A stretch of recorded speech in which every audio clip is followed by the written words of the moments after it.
हाय बच्चे, कैसे हो? क्या हाल चाल सबके? बढ़िया बढ़िया बढ़िया, एकदम पढ़ाई चल रही है ना? सब जगह अच्छा के एकदम। एग्जाम आ गया है आप सभी का। कई बच्चे कह रहे होंगे सर क्यों झूठ बोल रहे हो, हमारा एनटीएससी का एग्जाम तो जनवरी में होने वाला है। तो जी हाँ, कोई बात नहीं, जिनका 13 तारीख को है, 13 दिसंबर, उनके लिए प्लान है। बाकी लोग भी इस पर अमल जरूर करेंगे जिनका एग्जाम जनवरी में होगा। 2 जनवरी, 3 जनवरी, 22, 24 जनवरी, जब भी आपका एग्जाम होगा। ठीक है बच्चा पार्टी, जरूर जरूर जरूर आ जाओ फटाफट। एक तो है ना, पहले जल्दी जल्दी बुला लो अपने सारे दोस्तों को, जिनको भी बुला सकते हो। हाय निहार, क्या हाल चाल बच्चा? बढ़िया ना एकदम। हाय अनंत, जल्दी जल्दी आते जाएं बच्चा, जल्दी जल्दी आते जाएं, जल्दी जल्दी आते जाओ, है ना? जितना जल्दी आओगे उतना जल्दी अपन क्लास को स्टार्ट करने वाले हैं। तो सबसे पहले तो वही है देसी तरीका और वही है देसी अंदाज, वही है देसी तरीका और वही है देसी अंदाज, लेकर आए हैं आपके लिए कुछ नई बात। तो चलिए जानते हैं इस वीडियो में क्या होने वाला है कुछ खास। तो चलिए शुरू करते हैं। तो जी हाँ मेरे प्यारे दोस्तों, आ गया हूं मैं आपके सामने 7 डेज स्ट्रेटेजी लेकर एनटीएससी की। और भाई मैं आपको एक बात बताना चाहता हूं, हो सकता है आप में से कई लोग मुझसे ज्यादा जानते होंगे। ठीक है, तो इसका मतलब ये नहीं है कि आप ये सोचें कि सर ये क्या है वो क्या है। मैं आपको जो बता रहा हूं, अगले 7 दिन अगर आप बिल्कुल वैसे ही बिताएंगे तो 101% बहुत अच्छा जाने वाला है। समझ में आ रही है कोई चीज? अगर जो मैं आपको अब बताऊंगा, अगर आप वैसे ही अगले 7 दिन बिताएंगे तो भैया बहुत बढ़िया आपका एग्जाम जाने वाला है। मैं बढ़िया हूँ। हाय रोहित, हाय आदित्य, हाय कार्तिक, हाय उदय, हाय यथार्थ, हाय अनंत। कैसे हो मेरे प्यारे बच्चों? सभी सभी सभी बहुत बढ़िया। जितने भी बच्चे क्लास में बैठे हैं, वीडियो को लाइक करें, कमेंट करें, शेयर करें। बाकी तो कोई दिक्कत की बात नहीं है, आपका प्यार सर के साथ बना हुआ है। और इस वीडियो के खत्म होते होते शायद 6,500 अपने सब्सक्राइबर भी पूरे हो जाएंगे, फैमिली मेंबर भी। तो थैंक यू, दिल से धन्यवाद है आप सभी का कि आप लोगों ने इतना प्यार बन दिया है और आगे भी बना के रखो। अभी तो 6,500 ही पहुंचे हैं, अपन को बहुत दूर तक का सफर तय करना है। तो जितना हो सके वीडियोस को शेयर करो ताकि आपके फ्रेंड्स को भी ये काम आ सके। तो चलिए बच्चा, वीडियो को शुरू कर देते हैं। राजस्थान में हो रहा है, देखो भाई। ये पहले तो मैं देख लूं ये फोटो दिख रही है या नहीं दिख रही है, क्योंकि कई बार क्या होता है ना, फोटो गायब हो जाती है भाई। फोटो गायब हो जाती है, कई बार ऐसा होता है मेरे साथ तो जनरली।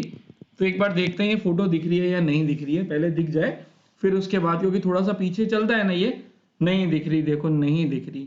बहुत बढ़िया। तो ये आप क्या देख पा रहे हैं? पर चलिए, जो भी दिख रहा है बहुत बढ़िया दिख रहा है, जो भी दिख रहा है बहुत बढ़िया दिख रहा है। तो देखिए यहाँ पर आप समझ पा रहे होंगे कि हम आपको क्या समझाना चाहते हैं। हम आपको क्या समझाना चाहते हैं, दिख रहा है ना आपको? मतलब भाई आपका लक्ष्य भले ही आपसे कितना भी दूर है, आप देखिए लक्ष्य भले ही इससे कितना भी दूर है, पर हमें घबराना नहीं है। हमें उस लक्ष्य की ओर आगे बढ़ना है, हमें उस लक्ष्य की ओर आगे बढ़ना है। और बहुत बढ़िया तरीके से देखो, ये जो एक पिक्चर है ना, बहुत बढ़िया भैया। ये हवा में है, आसमान में है, पर ये एक्चुअली मैं देख पा रहा हूँ, मुझे पूरी ब्लैक स्क्रीन दिख रही है, जबकि ये ब्लैक स्क्रीन नहीं है। पूरा बहुत बढ़िया पिक है ये, बहुत बढ़िया पिक है ये। ठीक है, पर चलो कोई बात नहीं, जो भी है वो आपको दिख तो गया ना। तो ये क्या है ना, ये बंदा जो है, ये बंदा इसको देख रहा है, आप इसको देखकर समझिए ये क्या समझाना चाह रहा है। पहले तो फटाफट मुझे, क्योंकि मजा तभी आएगा ना जब आप मुझसे क्वेश्चन करोगे, मैं आपको आंसर करूंगा। अदरवाइज लाइव आने का फायदा ही क्या होता है? मैं वीडियो बना देता और डाल देता वीडियो, आप देख लेते। सच्चाई तो यही है ना, लाइव का फायदा क्या है? लाइव में हम डिस्कस कर सकते हैं। भाई देखो, ये मुझे दिख रहा है कि इस बंदे ने, आप ये देखो जो अप्रोच थी, वो तो आपको भले ही छोटी दिख रही है, पर जो इसका सोचने की शक्ति थी, जो दिमाग का बल्ब होता है ना, दिमाग के बल्ब को इतना जला दिया कि वो बड़े तौर पर उसको जाकर जल्दी हिट कर जाएगा। आप इस चीज को देखो, समझ पा रहे हो आप इस चीज को? कभी भी आप देख लेना, कभी आपने देखा हो अगर वो सीख के आगे डामर लगाते हैं बच्चे और फिर फेंकते हैं तो बहुत तेज जाती है। क्यों? क्योंकि आगे की तरफ वेट आ जाता है, आगे की तरफ वेट आ जाता है। तो आपको आगे की तरफ वेट बढ़ाना है, अपना पूरा का पूरा फोकस आगे की ओर रखना है, ताकि आप बिल्कुल जितने बढ़िया तरीके से छूटे सीधे हिट करें एनटीएससी को जाकर। चलिए, सब एनटीएससी के बारे में सबको बहुत बढ़िया तरीके से पता है, इसमें कोई ज्यादा मैं टाइम लूंगा नहीं आप सबको समझाने के लिए। एनटीएससी के बारे में मेरे प्यारे बच्चे बहुत बढ़िया तरीके से जानते हैं। 4 घंटे का पेपर होने वाला है, किसी किसी स्टेट में लगातार 4 घंटे का होता है, तो मैक्सिमम स्टेट्स में यहाँ पर गैप के साथ होता है। अपने राजस्थान में तो भैया गैप दिया जाता है, 2-2 घंटे का पेपर होता है, 2-2 घंटे में, और बीच में आपको पूरा का पूरा गैप दे दिया जाता है। 4 आवर का पेपर होगा, ठीक है। सब्जेक्ट होंगे आपके 100 क्वेश्चन मैथ के होंगे और 100 क्वेश्चन आपके सेट के होंगे, मेंटल एबिलिटी 2 घंटे का और सेट भी आपका 2 घंटे का, जिसमें 40 एसएसटी के होंगे, 40 साइंस के होंगे और 20 मैथमेटिक्स के होंगे। ये बात तो क्लियर हो गई होगी। अब what can be the plan for the last 7 days for NTSC, ये हम सबके दिमाग में एक बहुत बढ़िया तरीके से डाउट चलता है और हम लोग कहते भी हैं कि सर हम करें क्या, क्योंकि अब दिन बचे बहुत कम, तो क्या नया पढ़ूं, क्या रिवाइज करूं, ये आप मुझे बता दो। मुझे समझ में नहीं आ रहा मुझे अभी एग्जैक्टली क्या करना चाहिए। ठीक है, तो बच्चा मैं आपको बताना चाहता हूं अभी जो हमारे पास समय है, हाँ अभी जो हमारे पास समय है उसमें हमें क्या बेस्ट पार्ट करना चाहिए गाइस। अभी हमें सबसे बढ़िया तरीका यही है कि इन 7 दिन को डिवाइड कर लेना चाहिए। अब आप कह रहे हो सर 7 दिन को कैसे डिवाइड करोगे, दिमाग में डाउट आना चाहिए कि सर 7 दिन को कैसे डिवाइड करेंगे। आप कह रहे हो 7 दिन को डिवाइड कर लेना चाहिए, तो बच्चा मेरा समझाने का मतलब यह है, मेरा कहने का मतलब यह है कि यहां पर हमें ना डे 1 डे 2 डे 3 डे 4 का प्लान बनाने चाहिए। डे 1 डे 2 डे 3 डे 4 के प्लान, अब वो प्लान क्या होंगे वो मैं आपको बताता हूं। देखो हमारा जो डे 1 का प्लान होना चाहिए गाइस, पहले आप समझो हमारा जो डे 1 का प्लान होना चाहिए, मार्कर भैया कहां गए मेरे, ये कहां खो, ये ले, जो हमारा डे 1 का प्लान होना चाहिए वो होना चाहिए आपकी क्लास 9th, हमारा डे 2 होना चाहिए आपका क्लास 10th। ठीक है, डे 1 में आप अपनी 9th का रिवीजन करें, डे 2 में आप अपने 10th का रिवीजन करें, या आप चाहें तो डे 1 में आप कोई से भी 2 सब्जेक्ट ले लो, 2/3 सब्जेक्ट, और डे 2 में भी आप 2 या 3 सब्जेक्ट ले लो। आप ऐसे भी कर सकते हो कि 9 10th मिला के पढ़ लो, क्योंकि कई चीजें ऐसी होती है जो 9 से 10th में लिंक करती है, तो आप ऐसे कर सकते हो, इसमें कोई दिक्कत की बात नहीं है। तो डे 1 और डे 2 मतलब आपका मंडे और ट्यूसडे जो कल आने वाला है, मंडे और ट्यूसडे जो आने वाले हैं, वो आपको कोई दिमाग नहीं लगाना, सीधे से आपको यही काम करना है। 9th का और 10th का आपको रिवीजन करना है, बस एनसीईआरटी पूरी अच्छे से कर लेनी है दिमाग में, क्योंकि अब ना नया कुछ मत पढ़ो। हम क्या करते हैं, हमें ना नए नए के चीजें पीछे भागते हैं। सर प्लीज साइंस का पूरा कोर्स कवर करवा दो, बिल्कुल कोशिश है मेरी, है ना। बायोलॉजी का तो, ये केमिस्ट्री का तो पूरा हो गया, फिजिक्स का भी मैं 1-2 दिन में सर से बोल दूंगा, पिछले ट्यूसडे वेडनेसडे को क्लास लगवा दूंगा, लगातार लाइव पढ़वा दूंगा उनको भी। ठीक है, चलिए अब आप ये देखिए आपको करना क्या है। आपको शुरुआत के 2 दिन केवल और केवल एनटीएससी पढ़नी है। शुरुआत के 2 दिन केवल और केवल आपको एनसीईआरटी पढ़नी है। एनसीईआरटी अच्छे से दिमाग में बैठा लेनी है। एनसीईआरटी में जो भी टॉपिक होगा वो सब आपको अच्छे से क्लियर होना चाहिए। नया कुछ नहीं पढ़ना, केवल रिवीजन करना है। मेरी बात को समझ पा रहे हो, नया कुछ नहीं पढ़ना, केवल आपको रिवीजन करना है अच्छे से। जितना अच्छे से रिवीजन करोगे उतना ही बढ़िया वो मार्क्स में जनरेट होंगे। तो डे 1 एंड डे 2 क्या करेंगे बच्चा, हम we have to follow NCERT text book. ठीक है, क्योंकि आपको पता है एनटीएससी का एग्जाम एनसीईआरटी करवाते हैं, तो डेफिनेटली इनका जो लेवल रहता है वो एनसीईआरटी से काफी हद तक रहता है। कुछ कुछ स्टेट्स में अब आप बोलोगे सर हमारे वहां नहीं रहता, तो देखो वहां पर आपके पीवाईक्यू काम करेंगे, वहां पर आपके पीवाईक्यू काम करेंगे, आप चाहें तो पीवाईक्यूज कर सकते हैं। ठीक है, ये क्लियर हो गया आपको। पूरी एनसीईआरटी की किताब एक बार रिवाइज कर लो, देख लो, केवल पढ़ना है, रटना नहीं है। कुछ जो भी करना है केवल देखना है, मतलब निगाह के सामने से निकल जानी चाहिए। हर एक चैप्टर आपकी निगाह के सामने से निकल जाना चाहिए एक बार। ये मत सोचो मुझे याद करना है, रटना है, क्योंकि अब वो समय नहीं है। क्योंकि अब भाई 2 दिन में पूरे 2 साल का कैसे पढ़ोगे। चैप्टर 1 उठाया, केवल निगाह के सामने से निकल गया, पॉइंट टू पॉइंट नहीं पढ़ सकते, टिप टिप की बात करो, केवल पूरा पढ़ने लग गए तो समय कम पड़ेगा। क्लियर हो गया। 2 दिन में आपको केवल और केवल ये एनसीईआरटी के पूरा का पूरा रिवीजन कर लेना है एक अच्छे तरीके से। यहां तक क्लियर हो जाना चाहिए सबको। ठीक है, आगे चलते हैं। अब बात करते हैं डे 3 से डे 6 तक क्या करें। सर हम डे 3 से डे 6 तक क्या करें, तो भाई देखो डे 3 से डे 6 में एक मैं आपको सबसे पहले बता देता हूं, आप सबके एडमिट कार्ड आ गए होंगे। जब आपके एडमिट कार्ड आ गए हैं, और जिनके नहीं आए हैं उनके कल या परसों में आपको मिल जाएंगे, तो आपके एडमिट कार्ड में टाइम लिखा हुआ है। इस बात को समझो जो मैं कह रहा हूं, आपके एडमिट कार्ड में टाइम लिखा हुआ है कि जैसे राजस्थान की मैं बात करता हूं, तो सुबह 9:30 से 11:30 मेंटल एबिलिटी का पेपर है 2 घंटे का। देन उसके बाद 1:30 बजे से लेकर 3:30 बजे तक सेट का पेपर है। ठीक है भाई, 9:30 से 11:30 मेंटल एबिलिटी, देन 1:30 यानी कि 1:30 बजे से 3:30 यानी कि 3:30 बजे तक सेट का पेपर है। तो आपको टाइम तो पता है, जिन स्टेट्स में लगातार है, कई स्टेट ऐसे भी हैं कि 8 से 12 का टाइम है, आपका स्कूल का रिपोर्टिंग टाइम 7:15 का और 8 से 7 बजे का है, और 8 से 12 लगातार पेपर है, कई स्कूल में ऐसा भी दे रखा है। तो अगर लगातार पेपर है तो भी आपको टाइम पता है, 10 से 2 है तो भी टाइम पता है, 9 से 11 और फिर 12 से 2 है तो भी आपको टाइम पता है। यानी कि अपने एडमिट कार्ड की वजह से आपको अपने पेपर का टाइम बहुत अच्छे से पता है।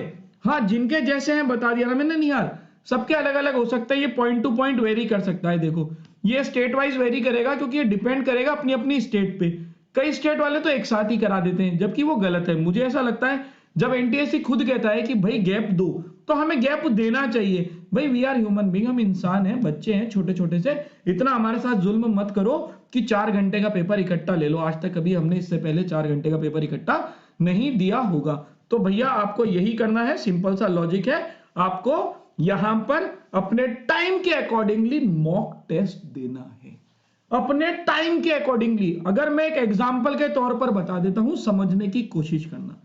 अगर आप जैसे 9:30 से 11:30 तक आपका मेट का पेपर है, ठीक है बच्चा, देन उसके बाद आपका 1:30 से 3:30 तक सेट का पेपर है, ठीक है। तो आपको क्या करना है, यहां 9:30 से 11:30 मेट का पेपर देना है, 1:30 से 3:30 तक सेट का पेपर देना है, मॉक टेस्ट। क्लियर? अगर मॉक टेस्ट आपके पास नहीं है तो देखिए भैया आज ही गूगल कर लो, बहुत सारे पीडीएफ वगैरह गूगल पे मिल जाएंगी आपको, पुराने पीवाईक्यूज उठा लो। जरूरी नहीं है ना कि आप मॉक टेस्ट नहीं मिल रहे तो घबरा जाओ, पीवाईक्यू ले लो, 5 साल मतलब 5 पेपर करने को मैंने बोला है मॉक टेस्ट, तो 5 साल के पीवाईक्यू कर लो, क्या दिक्कत की बात है, वो तो और बढ़िया रहेंगे। तो इसलिए घबराओ मत कि मुझे मॉक टेस्ट नहीं मिले सर मैं क्या करूं। कई बच्चे ऐसे होते हैं बहुत डिप्रेशन में चले जाते हैं, सर मॉक टेस्ट नहीं मिल रहे, कोई बता नहीं रहा क्या करना है। तो आपको कोई दिक्कत नहीं है, आप सिंपल सा लॉजिक है, अगर मॉक टेस्ट नहीं मिल रहे आपको तो no need to worry about it. जो लोग मेरे साथ टेलीग्राम में जुड़े हुए थे उनको पता होगा, मैंने 10 पूरे के पूरे टेस्ट डाल रखे हैं वहां मॉक टेस्ट के हिसाब से, तो आप वो भी कर सकते हैं। और अगर वो नहीं भी कर रहे हैं आप तो अपने प्रीवियस ईयर का कर लीजिए, पर टाइम आपका रहना चाहिए वही। क्लियर बच्चा? टाइम रहना चाहिए आपका वही जिस टाइम पर आपका एग्जाम होने वाला है। क्लियर हो गई यहां पर बात? हाय दीपक कैसा है बच्चा? हाय नैमी, ठीक है ना? हाय हाय हाय बच्चा, हाय हाय हाय। क्लियर? अब ये आपको बहुत काम देगा। अब आप कहोगे कि सर आप कह रहे हो कि 5 और यहां तो 3 4 5 6 4 ही दिन हुए, मैं कह रहा हूं 5 मॉक टेस्ट दो और यहां तो 4 ही दिन हुए, तो हम क्या करेंगे? तो बच्चा इसमें कोई घबराना नहीं है, आपको डे 3 में केवल एक ही मॉक टेस्ट देना है, ठीक है। डे 4 में भी एक ही मॉक टेस्ट देना है, डे 5 में भी एक ही मॉक टेस्ट देना, डे 6 में 2 मॉक टेस्ट देने। सवाल दिमाग में आने चाहिए कि सर अगर मैं मॉक टेस्ट दूंगा तो मॉक टेस्ट होता है केवल 2 घंटे का और 2 घंटे का सेट का, मतलब मेट और सेट 4 घंटे हो गए, तो 24 में से अगर मैं कुछ सोच हुआ भी गया, बाकी जो बचे मेरे 12-15 घंटे, उसमें से 4 घंटे ही पेपर दूंगा, तो बाकी घंटे क्या करूंगा? ये एक नॉर्मल सा फंडा आता है। तो क्या मैं बाकी टाइम कुछ नहीं करूं, खाऊं पीऊं और सो जाऊं? तो भैया देखो पहले मेरी बात समझो, मैं जो समझाना चाह रहा हूं। डे 3 4 5 6 आपको समझ में आ गया क्या करना है? आपको बढ़िया तरीके से मॉक टेस्ट देने, ठीक है, ये क्लियर हो गया। अब जो आप मॉक टेस्ट दोगे, उस मॉक टेस्ट को आप, पेपर खत्म हो गया, 9:30 से 11:30 दे दिया, 11:30 से 1:30 आराम कर लिया, 1:30 बजे से 3:30 तक दे दिया, ठीक है। फिर उसके बाद का जो समय होगा वो होगा समय उस मॉक टेस्ट के इवेल्युएशन का, वो होगा समय बच्चा उस, हाँ मैं बता रहा हूं ना बच्चा, वो होगा उस मॉक टेस्ट के इवेल्युएशन का। देखो जिनका सुबह अर्ली मॉर्निंग पेपर है उनको तो कोई दिक्कत ही नहीं है, दिन भर इवेल्युएट करो। जिनका 9:30 से 11:30 है वो अपने टाइम पर उठो, नहाओ वाओ, जो भी आपको करना है, एक नॉर्मल रूटीन जिंदगी जियो, 9:30 से पेपर देने बैठ जाओ एक टेबल पे, टाइमर सामने लगा लो, या टाइमर नहीं भी लगाओ तो इतने हम समझदार हैं, घड़ी देख के टाइम देखना जानते हैं कि घड़ी में 11 बज गई, तो है ना, घड़ी में 11:30 बज गई तो 9:30 से 11:30 तक देना है। कोई ये नहीं करना टाइम कम पड़ गया या मेरा जल्दी हो गया तो सेट देख लूं, कुछ नहीं। फिर आपको सेट उठाना है वही 1:30 बजे से 3:30 तक। फिर उसके बाद आपको उसमें डीपली क्या करना है, एनालाइज करना है कि आपके कितने नंबर आ रहे हैं। जब आप देखोगे, बहुत रेयर केस में ऐसे बच्चे होंगे जिनके 200 में 200 आएंगे। मैक्सिमम जो आपके नंबर बनेंगे वो मॉक टेस्ट में आपके बनेंगे 170 से 185 तक। अगर नहीं मैं झूठ कह रहा हूं तो अपने दिल पर हाथ रख के पूछ लो, है ना। मॉक टेस्ट अपने घर पर दो, हरमपाल मॉक टेस्ट अपने घर पर ही बैठ के दो आप, पर उसी टाइम पर दो। मॉक टेस्ट अपने घर पर ही बैठ के दो, पर उसी टाइम पर दो जिस टाइम पर आपका एग्जाम होने वाला है, ताकि वो आपकी बॉडी है ना उसी टाइम के हिसाब से एडजस्ट कर लेगी अपने आप को। ठीक है। उसके बाद दूसरा सबसे इंपॉर्टेंट बात होता है बच्चा, मॉक टेस्ट का आप इवेल्युएशन बहुत अच्छे से करो। आपके मैक्सिमम के बाद सत्य है, कटु सत्य है, सत्य नहीं कटु सत्य है कि आपके जो मार्क्स आ रहे होंगे वो मार्क्स आ रहे होंगे अभी 170 से 185 के बीच में। अगर इससे ज्यादा आ रहे हैं बच्चा तो टचवुड नजर ना लगे, बहुत अच्छी बात है। इससे कम आ रहे हैं तो बच्चा आपको बहुत मेहनत करनी है, देखो सीधी सी बात यही है। अब आपके नंबर अगर आ रहे हैं 170 से 185, तो जो डिफरेंस जा रहा है यानी कि 15 से 30 क्वेश्चन का, वो कहां कट रहा है, वो कौन से क्वेश्चन है जो आप नहीं कर पा रहे हैं, तो बचा हुआ जो समय होगा, क्योंकि देखो 4 घंटे के पेपर को इवेल्युएट करने में भी 4 घंटे लगेंगे, फैक्ट है बात। 4 घंटे के पेपर को इवेल्युएट करने में भी आपको 4 घंटे तो लगेंगे।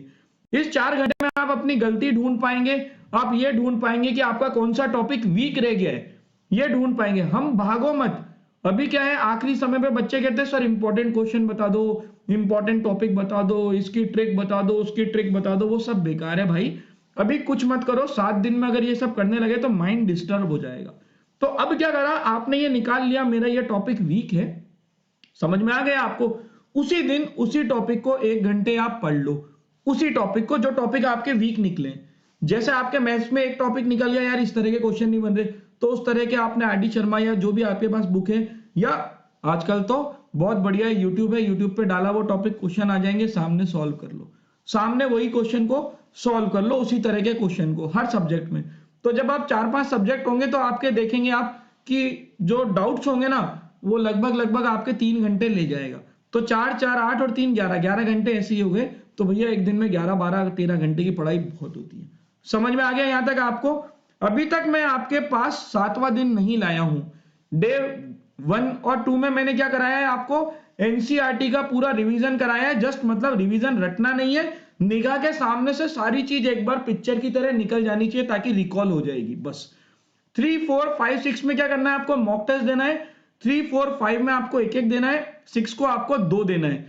आपको क्या करना है, मॉक टेस्ट देने के बाद उसको बढ़िया से इवेल्युएट करना है। ठीक है, चलिए अब बात करेंगे डे 7 की। डे 7 में आपको क्या करना है, डे 7 है आपका अपना दिन, 7वां दिन है, यानी कि एग्जाम से पहले वाला दिन है। एग्जाम से पहले वाला दिन है, बल्कि हम आज की बात करें तो मेरे ख्याल से 7वें दिन तो एग्जाम ही हो जाएगा। तो आपको कुछ नहीं करना, और मान के चलें एग्जाम से कम 20 घंटे पहले से हमें पढ़ाई बंद कर देनी चाहिए।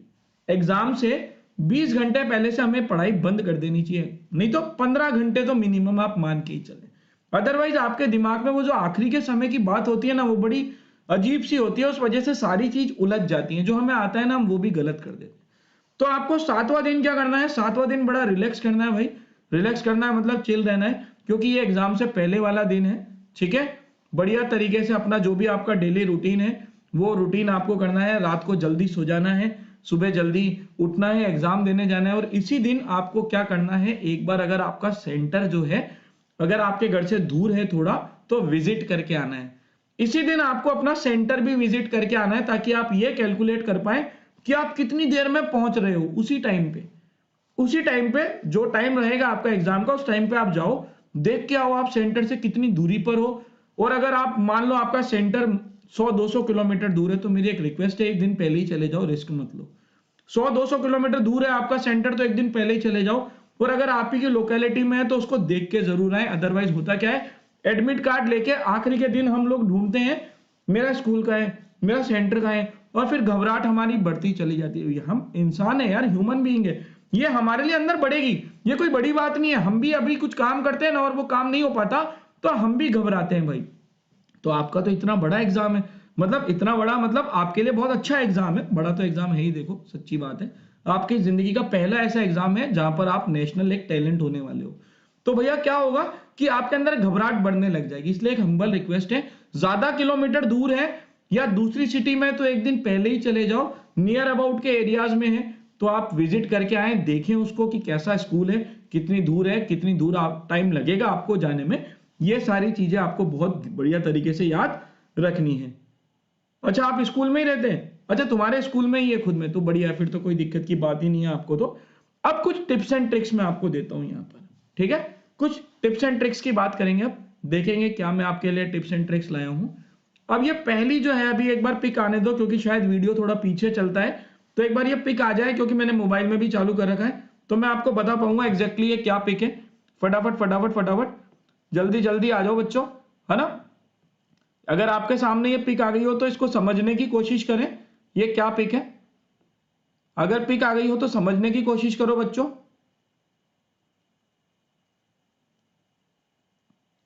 आ गई ना। ये एक आंटी जी हैं जो पता नहीं क्या देख रही हैं कि अरे भैया क्या है ये, है ना। ये एक दीदी हैं हमारी जो कुछ देख रही हैं। बताइए सर 100 किलोमीटर दूर है बेटा। प्राची कुमारी ओम प्रकाश, आप तो एक दिन पहले ही वहां चले जाना बेटा, एक दिन पहले ही आप वहां गेस्ट हाउस होटल वगैरह में कोई रिलेटिव वगैरह हो, दोस्त वगैरह हो, वहां रुक जाना। आप रिस्क मत लो, रिस्क मत लो, ठीक है बेटा। ये घबराओ मत निहार। अभी देखो मेरी बात सुनो मेरे बच्चों प्यारो, घबराओ मत। मैं आज तारीख है 6, 7, 8, 9, 10, यानी कि जब तक आप 4 मॉक टेस्ट दे चुके होंगे तब मैं आपको फिर लूंगा लास्ट मिनट टिप। 13 तारीख को एग्जाम है, घबराओ मत। 11 तारीख को मैं आपको सुबह मिल जाऊंगा या रात को मिल जाऊंगा लास्ट मिनट टिप, या 10 तारीख को ही मिल जाऊंगा। 10 तारीख को मिल जाऊंगा लास्ट मिनट टिप के लिए कि क्या करना है, पेपर कैसे अटेम्प्ट करना है। तो अभी घबराओ मत, उस बारे में बात मत करो। अभी तो ये बात चल रही है कि आने वाले दिन हमें कैसे जीने हैं, वो अपन बाद में बात करेंगे, ठीक है बच्चा। अब यहां जो है ये बंदी क्या कर रही है, देखो अगर हम जाहिर सी बात है ये बहुत डीपली एनालाइज कर रही है, तो आपको अभी यही करना है, अपने मॉक टेस्ट को बहुत डीपली एनालाइज करना है। समझ में आया। आपको अपने मॉक टेस्ट को बहुत डीपली एनालाइज करना है गाइस, ताकि आप ये समझ पाएं कि आपका वीक पॉइंट अभी भी कौन सा रह गया, और हो सके तो उसी से रिलेटेड उस तरह के क्वेश्चन कर लो, उस तरह के क्वेश्चन उसी दिन खत्म कर लो ताकि आगे दिक्कत नहीं आए, ठीक है बच्चा। चलिए केमिस्ट्री के 2 चैप्टर रह गए हैं, तो बेटा फिर इतना लेट कैसे हो गए आप, तो कर लो, आप रिवीजन कर लो, कोई दिक्कत नहीं है। पुराने प्रीवियस ईयर के क्वेश्चंस देखते हुए मॉक टेस्ट वगैरह कर लो, थोड़ा बहुत तो अगर आपने पढ़ रखा होगा तो दिक्कत नहीं आएगी। चलिए ठीक है, तो अपनी जो परफॉर्मेंस रिपोर्ट है जो आप प्रैक्टिस टेस्ट दे रहे हैं उसको बहुत डीपली आपको एनालाइज करना है, ताकि आप ये पूरा का पूरा पेटेंट निकाल सके कि किस तरह के क्वेश्चन है, मैं कहां वीक पड़ गया। दूसरी चीज, अब ये क्या है बच्चा, ये जो फोटो आ रहा है सामने, ये फोटो आ रहा है कि देखिए इसमें आप देख पा रहे हैं कि एक बंदा है कुछ उछल कूद कर रहा है ना, दिख रहा है ना आपको। अभी पिक आ जाए एक बार, मैं देख लेता हूं कि पिक सही आई है क्या, इसमें फोटो आ जाए एक बार, क्योंकि फोटो पता नहीं यार बड़ी ब्लैक ब्लैक सी आ रही है, क्या हो गया ये। फोटो तो बहुत बढ़िया क्लीन लाया था मैं। हाँ चलो, ये वाला पिक फिर भी ठीक आ रहा है, ये वाला पिक फिर भी ठीक आ रहा है।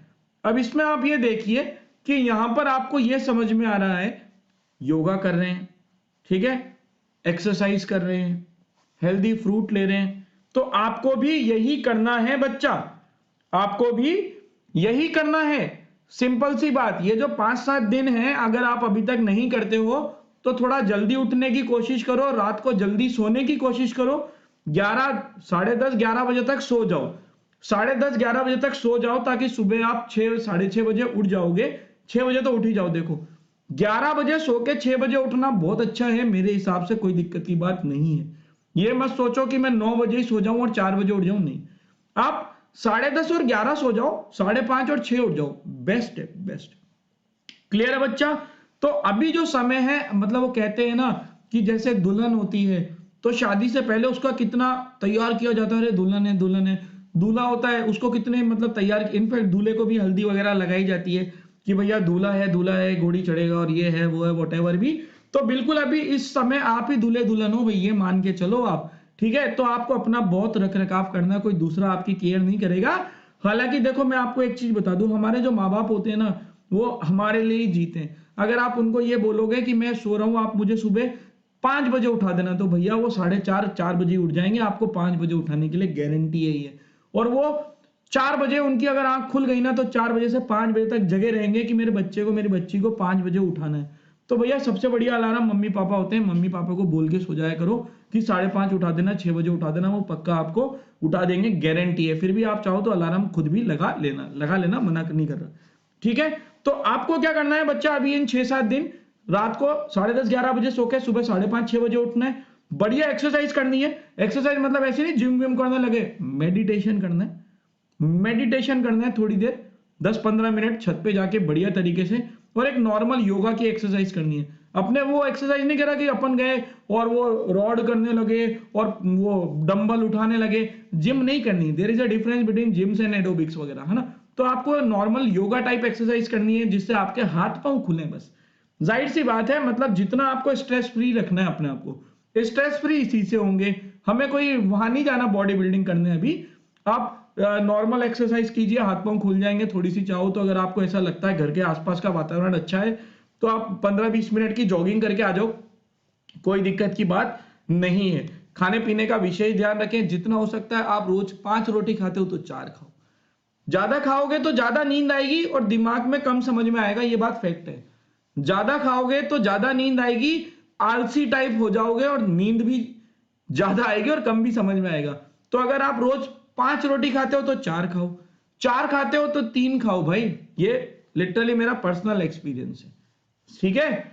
4 खाते हो तो 3 कर दो, 5 खाते हो तो 4 कर दो भैया। वैसे मत करना कि सर मैं तो एक ही खाता था तो क्या नहीं खाऊं। एक तो खानी चाहिए क्योंकि हमारी बॉडी में तो जाएगा ना यार, तो ऐसा कोई होगा भी नहीं कि जो एक ही रोटी खाता होगा, ठीक है। तो अपने थोड़ा डाइट को प्लान करो इन 7 दिन में। डाइट भी प्रॉपर अपने टाइम के अकॉर्डिंग लेते रहो। सुबह उठ के अपना बढ़िया एक्सरसाइज करने के बाद नाश्ता वाश्ता करके पेपर देने बैठो एकदम बढ़िया प्रॉपर फूड वगैरह लेके, ठीक है बच्चा। और ये 7 घंटे की नींद तो आपको सोना ही सोना है। 7 घंटे की नींद आपके लिए भगवान की तरह काम करेगी। इस समय रात को 10:30 से 11 बजे सो जाओ, सुबह 5:30 से 6 बजे उठ जाओ, एक्सरसाइज कर लो, थोड़ा बहुत हेल्दी दूध वूध ले लो, जो भी करना है फ्रूट्स वगैरह ले लो। फ्रूट्स लेने की ज्यादा कोशिश करो, हो सके तो जितना फ्रूट्स लेने की कोशिश करना, फ्रूट से हम वाकई हेल्दी रहते हैं, ये बात फैक्ट है, ठीक है। चलिए चलें आगे।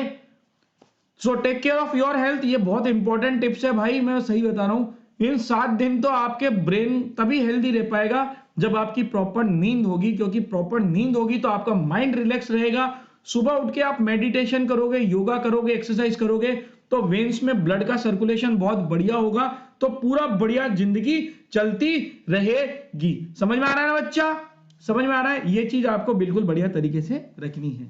अब ये आपको क्या लग रहा है, ये देखो ये पिक क्या लग रही है आपको, एक बार पिक आने दो मैं समझ जाऊं ये पिक दिख रही है या नहीं दिख रही।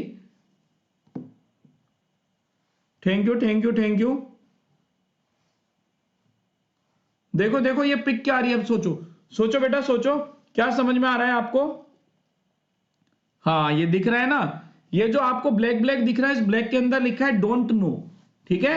ये जो बीच में येलो के अंदर ब्लैक लिखा है, ये लिखा है डोंट नो। तो डोंट नो की सीन है देखो डिटेल में निहार, डिटेल में एनालिसिस करने का मतलब है कि आप पहले तो चेक कर लो यार कौन सा सही है कौन सा गलत, खत्म बात। जो गलत है वो आपको क्यों नहीं आए, कौन से टॉपिक के हैं, वो टॉपिक आपने पढ़ा है या नहीं पढ़ा, है ना, उस टॉपिक में किस पार्ट के हैं, ये होता है डिटेल एनालिसिस। जैसे मैंने ब्लूप्रिंट बनवाया था, तो ब्लूप्रिंट आपने बनाया था पुराने क्वेश्चंस को देख के प्रीवियस ईयर के, वही चीज है, आपको एनालिसिस यही होते हैं बढ़िया, ठीक है। नहीं पता, देखो ये बंदी ये कह रही है जय माता दी, लेट्स रॉक। जय माता दी का मतलब है घबराने की बिल्कुल जरूरत नहीं है मेरे भाई बहनों, नेगेटिव मार्किंग नहीं है, कोई तुम्हारे मार्क्स नहीं काटने वाला। तो अगर एग्जाम में आपको लगता है मुझे नहीं आ रहा तो घबराना नहीं है, छोड़ना एक भी क्वेश्चन नहीं है। Don't leave any question unattempted. कई इतने समझदार होते हैं और कहते हैं मेरे को आता ही नहीं था ना इसलिए मैं छोड़ के आ गया। अरे भैया ये वो एग्जाम नहीं है कि आता ही नहीं है तो छोड़ के आ जाओ। अगर आपने सोचो 190 क्वेश्चन आपको आते थे, मतलब इसका मतलब है आप मेहनत अच्छी कर रहे हो यार। सोचो आपके 200 में से 190 एग्जैक्ट करेक्ट है। अब आपको 10 क्वेश्चन नहीं आते, तो 2 बंदे थे, तो एक बंदा तो छोड़ के आ गया कि मुझे आते ही नहीं थे क्या करूं, दूसरा क्या साइंटिस्ट था कि यार कर तो देता हूं, तुक्के तो मार दो। अब तुक्के भी मारने के तरीके होते हैं, ये भी मैं आपको प्रॉपर अप्रोच बताऊंगा कि हाउ टू मारिंग तुक्का, हाउ टू मारिंग तुक्का, ठीक है ना। ये अपन बात करेंगे लास्ट मिनट टिप में 10 तारीख को कि किस तरह से आप उनकी अप्रोच को निकाल सकते हो। तो इन 10 क्वेश्चन में से उन्होंने तुक्का मार दिया, जो अपने समझदार वाले भैया थे। अब 10 में से यार अगर आपका लक अच्छा हुआ तो 1 2 3 4 तक तो सही हो ही सकते हैं, ये कोई बड़ी बात नहीं है। 1 2 3 4 तक तो देखो, नहीं हुआ तो वैसे भी कौन सा आ रहा था, नहीं हुआ तो वैसे भी कौन सा आ रहा था, क्या पता हो जाए। तो 1 2 3 4 भी हो गए तो सीधे नंबर मेरे 190 से 194 चले जाएंगे। तो हो सकता है मेरी रैंकिंग में बहुत ज्यादा चेंज आ जाए, बहुत ज्यादा चेंज आ जाए, मे बी पॉसिबल मैं मेरी स्टेट का ही टॉपर बन जाऊं। तो छोड़ना तो है नहीं भैया, छोड़ना। देखो ये चीज मत पूछो कहाँ की कट ऑफ कितनी है, क्योंकि कट ऑफ वेरी करेगी स्टूडेंट के हिसाब से, है ना। क्योंकि कहीं कट ऑफ 180 से 185 जाती है, कहीं 175 से 180 जाती है, तो कहीं कहीं 160 से 165 भी जाती है। तो ऐसे कट ऑफ की चिंता मत करो, आप अपनी स्टेट का ध्यान रखो बस, आपकी स्टेट का क्या चल रहा है, क्योंकि ये कट ऑफ तो कभी भी बदल सकती है बच्चों के हिसाब से उन्होंने पेपर कैसे दिया था। तब मुझे एक स्टूडेंट कह रहा था कि सर इस बार जो है ना कि चांसेस ज्यादा है सिलेक्शन होने के। मैंने कहा क्यों? बोले सर बच्चे कम देंगे, क्योंकि है ना पेरेंट्स कहीं भेजेंगे नहीं कोरोना की वजह से, तो बच्चे कम आएंगे तो दिक्कत नहीं होगी, कंपटीशन हल्का ही होगा तो जल्दी सिलेक्शन हो जाएगा। तो मेरे भाई ऐसा नहीं होता, सिलेक्शन उन्हीं का होना है जो पढ़ रहे हैं। क्योंकि देखो अगर आपकी स्टेट की बात करें, आपकी स्टेट से कम 10-15 हजार बच्चों ने भर दिया, मान लो पेपर 15,000 बच्चों ने भर दिया, एक 10,000 ने भर दिया। अब आपकी स्टेट से सिलेक्शन होना है मान लो 300 बच्चों का, तो 10,000 में से 300, परंतु क्या 5,000 बच्चे आए नहीं, तो आपको लगा रहा आधे हो गए अब तो सेलेक्ट। तो भैया जो 5,000 आए होंगे ना वो वही आए होंगे कि जिसमें से पहले ही सिलेक्शन होने थे, यानी कि वो वही होंगे जो पढ़ रहे थे, तैयारी कर रहे थे। तो इसलिए ये चीज तो दिमाग से निकाल दो, बच्चे कम है तो चांस ज्यादा है, सीधी सी बात है। जो पढ़ेगा उसका सिलेक्शन होगा, जिसने मेहनत करी होगी, ऊपर वाला सब देख रहा है, कहते हैं ना ऊपर वाले की लाठी में आवाज नहीं होती, तो यही बात है, जब वो देखता है ना तो फल भी आपको अच्छा ही देता है। तो कोई घबराने की बात नहीं है, ठीक है। सर आपने मैथ्स में घबराओ मत दीपेश, अभी ये जो हफ्ता चलने वाला है मैं कराऊंगा उसमें, मैं उसमें कराने वाला हूं, इससे कोई घबराओ मत, चिंता मत करो। अभी ज्योमेट्री भी आएगी, कल तो नहीं परसों ज्योमेट्री आएगी आपकी, एक ही क्लास में पूरी ज्योमेट्री खत्म कराने वाला हूं मैं, ठीक है। तो इसलिए कोई लोड नहीं लेना बच्चा, क्लियर। चलिए, so don't leave any question unattempted, आपको सारे क्वेश्चन बढ़िया करने हैं सक्सेस। तो भैया ये देखो सक्सेस की है, देखते हैं किसके लक लगेगी, है ना, किसके हाथ आने वाली है ये। तो मेरी तो दिल से इच्छा यही है कि आप सबके हाथ आनी चाहिए सक्सेस की, ठीक है।